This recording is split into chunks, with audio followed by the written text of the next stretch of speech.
questão de controle de preços e tarifas, tá? Esse controle de tarifas que o governo federal vem fazendo, ele é interessante do ponto de vista de promover, de fazer a economia ganhar mais dinamismo? Sim ou não? Controlar preços, então uma discussão que foi muito forte no Brasil na época dos planos econômicos, né? E muitos economistas diziam com razão, a meu ver, é muito complicado esse negócio de controlar preço, porque os empresários já reajustam os preços defensivamente. Pintou no horizonte ali algum tipo de controle de preços, eles já vão e reajustam seus preços. Então a inflação continua impávida, sobrevive impávida à tentativa de controlar. Enfim, tem toda a discussão a respeito disso. Economias de escala, etc. Logo, eu acho que esse é o ponto forte da primeira parte do texto. O consenso em torno de política econômica depende fundamentalmente do progresso da economia positiva. Se a economia positiva, se houver uma atenção, uma ênfase suficiente na dimensão positiva da economia política, né? Então isso vai nos ajudar muito na hora de traçar a política econômica, diretrizes de política econômica. Bom, tá fácil, né? É isso?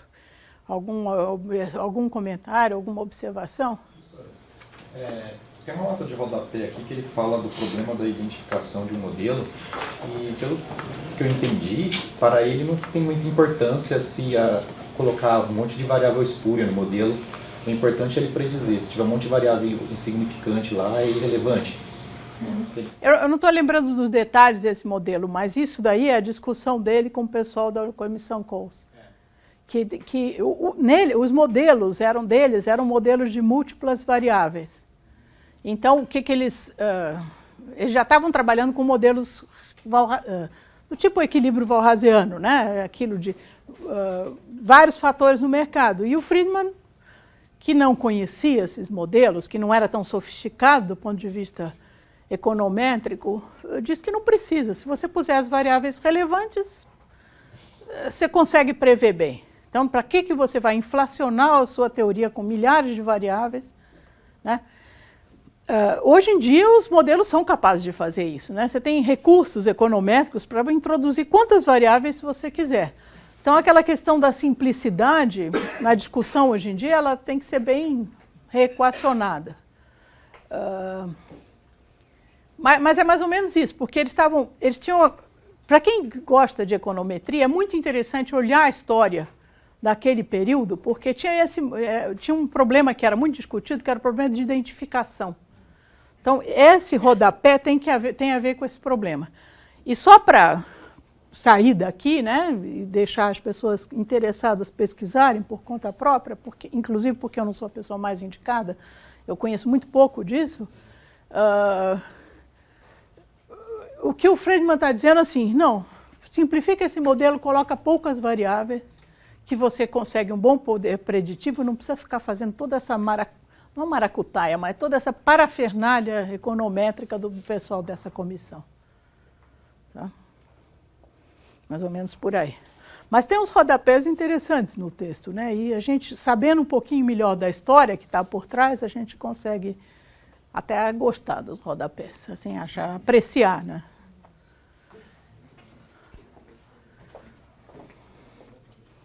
Bom, aí ele tinha contrastado a economia positiva com a economia normativa, a seção seguinte já chega na positiva. E o livro se chama Metodologia da Economia Positiva. Não precisa ficar... Chega, vamos conversar mais sobre a normativa, porque eu já disse, né? A minha opinião é que se a gente conseguir um acordo na economia positiva, tudo isso fica superado. Bom, o objetivo de uma teoria, que chama de hipótese, é gerar previsões válidas e não triviais sobre fenômenos ainda não observados. Não triviais, quer dizer, não é aquela coisa que todo mundo já sabe, que ele não usa a palavra trivial hoje em dia, se usa muito essa palavra trivial, mas é um sinônimo aí. Bom, então a teoria o que é? A teoria tem duas partes. Primeiro, é uma linguagem, né, e segundo, ela é um conjunto de hipóteses substantivas. Então, como linguagem, ela é um conjunto de tautologias. Tem um aspecto lógico importante na teoria, ela precisa ser adequada, seguir os cânones da lógica. Mas ela também, como linguagem, é um sistema de arquivamento, né? Quer dizer, um sistema de classificação.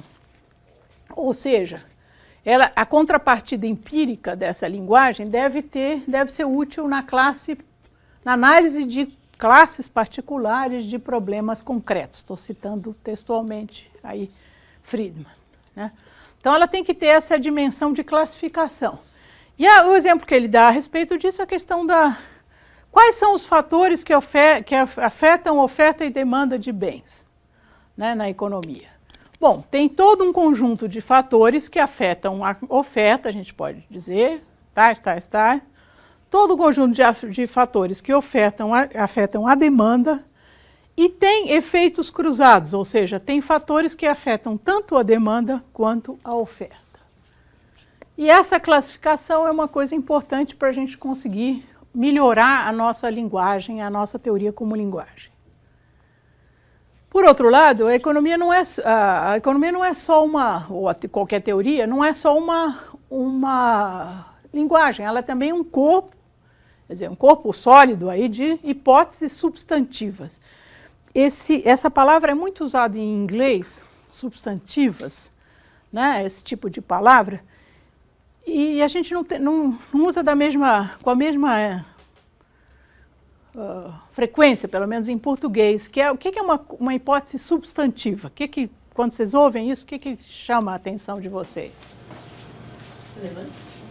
Relevante. Qual seria o contrário disso?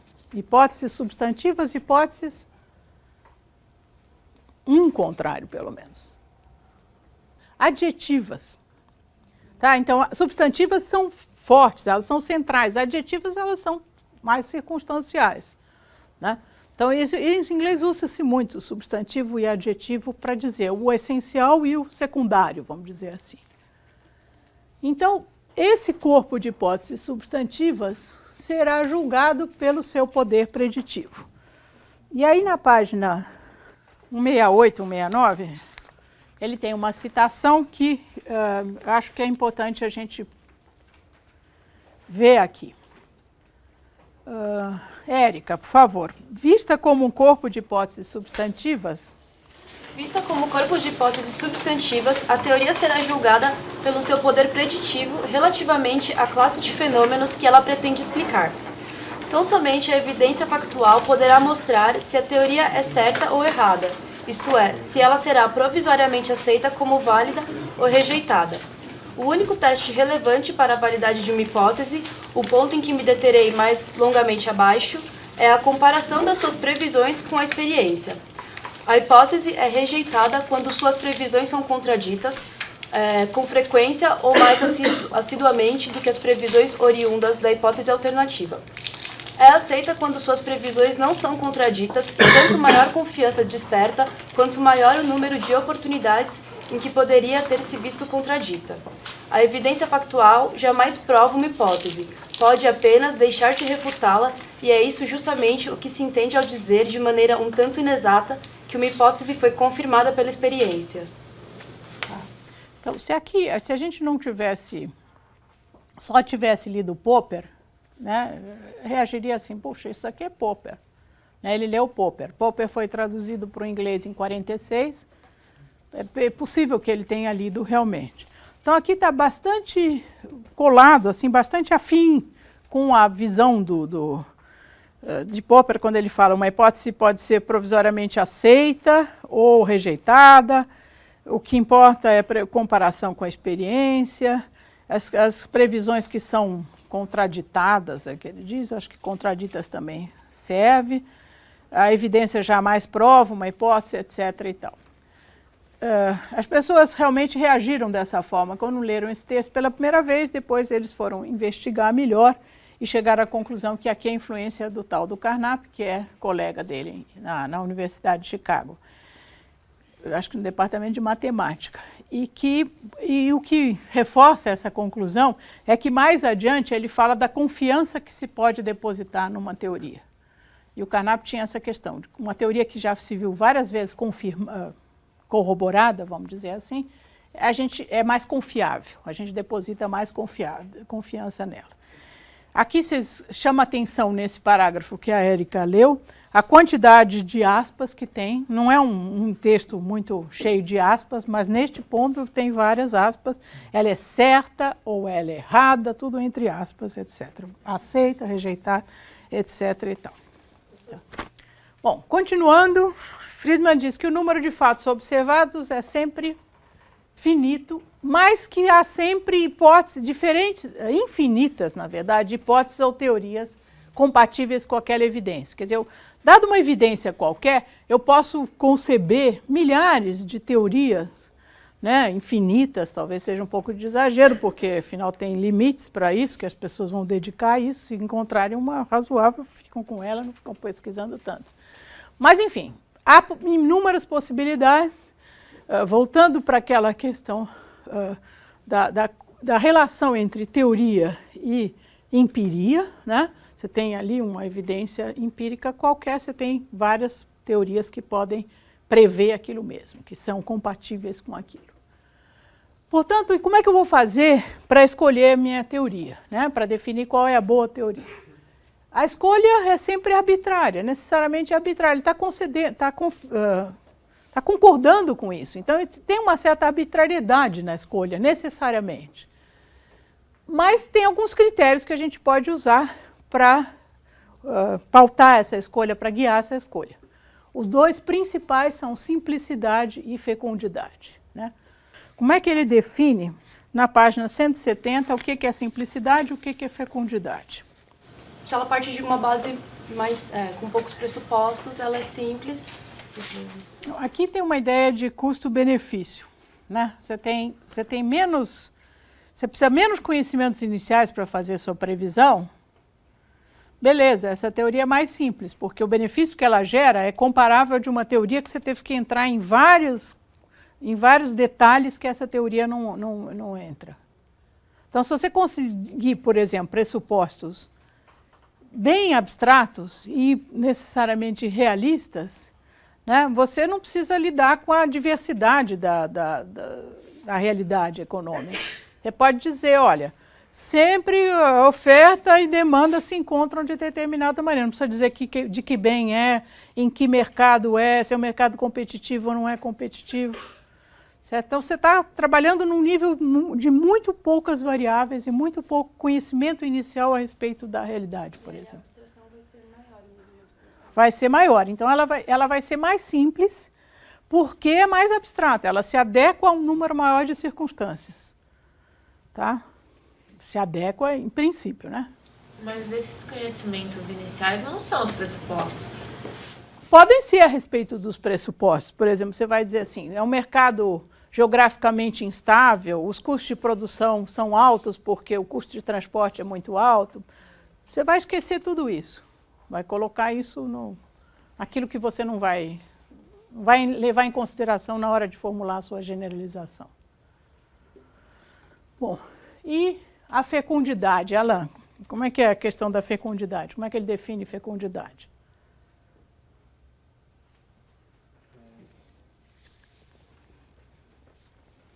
Pode ler, vai. Posso ler? Tá bom, então.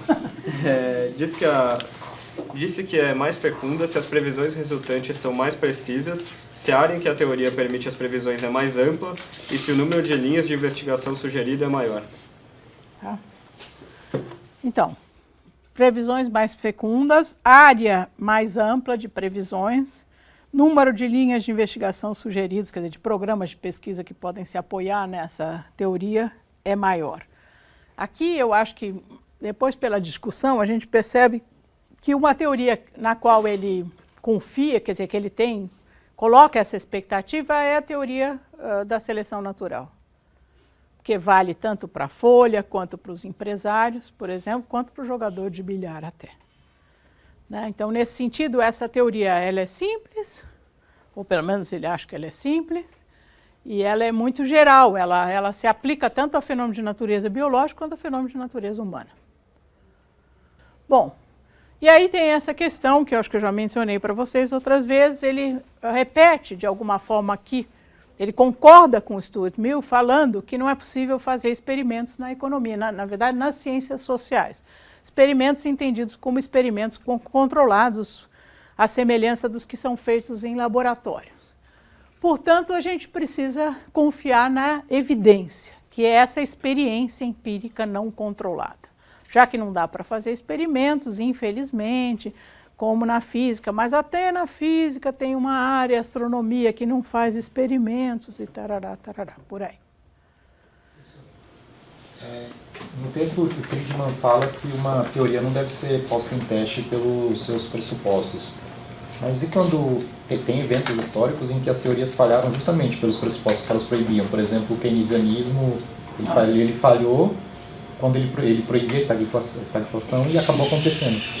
Nesse sentido, dá para incluir uma hipótese de Rock para ele ou a teoria cai? Você precisa ver o que aconteceu de fato. A teoria caiu? Então, aí teve tudo aquele movimento neo-pós-keynesiano e tudo mais. Mas a questão é, ele sempre foi muito crítico do keynesianismo e ele acha que ao mesmo tempo não deve atacar uma teoria pelos seus pressupostos. E não faz sentido, é só pela capacidade de predição. Mas... ele critica, bom, aqui nós estamos em 53, né? Ele critica pela capacidade de predição e não pelos pressupostos. Mais adiante, ele de fato criticou, embora que na prática as políticas keynesianas foram implementadas antes mesmo da teoria ter sido formulada, como você sabe, né? Bom, enfim, o ponto dele é que a questão não é dos pressupostos, tá? Não importa se os pressupostos da teoria keynesiana, até se pode dizer o seguinte, como eles são mais realistas, a teoria tem menos poder preditivo. Ela funciona naquela conjuntura ali de problema de demanda não aquecida, etc. e tal, mas de uma maneira geral ela não funciona para todas as economias do mundo em todos os períodos da história. Tá? Alguma coisa por aí, quer dizer, não é o fato da teoria keynesiana ter pressupostos mais realistas, mais adequados àquele momento de crise, por exemplo, que se estava passando, que a tornam uma melhor teoria. Ela é mais complicada, ele não está falando da teoria keynesiana neste momento, está falando da teoria da Robinson, por exemplo, né? Ela é mais complicada porque ela requer que se relaxe o pressuposto de concorrência perfeita e, no entanto, o resultado que ela apresenta até agora, do ponto de vista preditivo, é pífio. Preditivo é pífio. Certo? Aí ele tem até um trecho interessante que ele fala assim, e por outro lado, a teoria tradicional, ela tem incontáveis exemplos de sucesso na predição. Tão incontáveis que ele não menciona nenhum.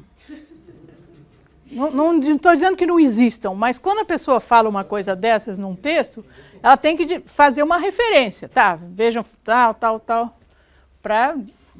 mas tão incontável, não dá para contar, mas dá para mencionar alguns, não dá para esgotar, né? Mas dá para mencionar, enfim. Não sei se te respondi. Eu tinha mais coisas para dizer a respeito, mas acho que na sequência talvez eu volte, quer dizer, com certeza eu vou voltar a esse assunto. Tá, aqui o que ele está dizendo é simplesmente, a teoria mais simples, em igualdade de condições, uma teoria mais simples é melhor, porque o custo dela é menor. E se ela for fecunda, também é uma coisa muito boa. E aí os outros dois critérios, que ele não define, completude lógica e coerência lógica, são os critérios secundários. Tá? Bom, e aí, diz o Friedman, às vezes a experiência, quer dizer, o mundo nos oferece evidências tão diretas, dramáticas e convincentes, o texto é assim, empolgado, quanto as que derivariam de experimentos controlados. E o exemplo não é secundário aí. O que tem a inflação? Naquele momento, ele já tinha escrito a história monetária dos Estados Unidos. Naquele momento, ele já tinha defendido a tese, a visão dele, que tinha até acho que reformulado já, de que o problema da inflação é fundamentalmente um problema de oferta de moeda. Né? Então, você consegue controlar a inflação enxugando a moeda. É simples, simples assim. Tá? Então, ele já tinha defendido isso, e aí, portanto, para que eu vou ficar criando teorias de inflação cheias de detalhes, pormenores, é simples, oferta de moeda, pronto, é a questão. Controla a oferta de moeda, vence a inflação. Então, uma teoria tão simples quanto isso, extremamente eficaz do ponto de vista da predição e, portanto, do controle. Se vocês perceberem, né, e aí vocês já têm conhecimento sobre a inflação para saber disso, o exemplo, por exemplo, da queda dos corpos, a velocidade, das coisas que ficam na ceteris paribus, e um dos pressupostos, por exemplo, é que a velocidade do corpo é constante. Quando você derruba lá de um avião, a não sei quantos mil pés de altura, o corpo se desloca com uma velocidade constante no espaço, né? Se a gente fizer uma analogia disso com a inflação, é exatamente a coisa. Na teoria monetarista da inflação, a velocidade é suposta constante. As variações de velocidade não são desprezadas, porque não afetam substancialmente o resultado. Tá? Então, na cabeça dele, tinha muito essa questão da teoria monetarista que ele estava formulando na época. Nessa parte, quando eu li, ele coloca, eu entendi que quando você tem uma dificuldade com o teste de hipótese, você recorre para a lógica e para a matemática. E aí eu fiquei pensando se não seria o ideal você partir da análise lógica e matemática para depois avançar para... Aqui é o seguinte, aqui tem um outro recado. Ele faz uma referência aqui ao artigo se não me engano, do Lang. Do artigo que ele escreveu a respeito do Lang, depois sobre a curva de demanda marshalliana e tal. Mas aqui também ele está dizendo o seguinte, o que o pessoal faz, como é muito difícil testar empiricamente as suas teses, né, as suas hipóteses, o que o pessoal faz é criar uma matemática, eu entendo isso como uma crítica à comissão Coase, é se refugiar no campo das análises puramente formais. É muito chato esse negócio de ficar testando empiricamente, muito chato, a realidade é muito confusa. Fiquemos aqui na nossa teoria, na nossa abstração, etc. e tal. E Friedman é crítico disso. Então, o pessoal se refugia no campo das... Isso é uma coisa interessante, que às vezes o pessoal lê... Friedman, né? aquele economista neoliberal, assim, etc. e tal, e que gosta muito da matemática, ajudou a ensinar... Não é bem assim, entende? É lógico que ele gostava muito de estatística, ele tem uma formação boa em estatística, mas ele não chegou nada comparável em termos de formalização das suas teorias do que os seus colegas de Chicago, enfim, de outros, e depois o que aconteceu na economia. Nada disso. E ele era crítico disso, ele tinha um ponto de vista crítico a respeito disso, alguma coisa assim, bom, tudo bem, o meu é medida sem teoria, e o deles é teoria sem nada, só teoria, pura teoria, alguma coisa assim. Então ele fala aqui, ó, essa fuga para o terreno das análises puramente formais e tautológicas está errada, né? Ele discorda disso, a teoria econômica deve ser mais do que isso, ela tem que ser mais do que uma matemática disfarçada. E o estudo que ele fez sobre a história monetária dos Estados Unidos é um estudo histórico, né? Tem uma incursão importante sobre a história monetária dos Estados Unidos, é o título do livro que ele fez com a Ana Schwab.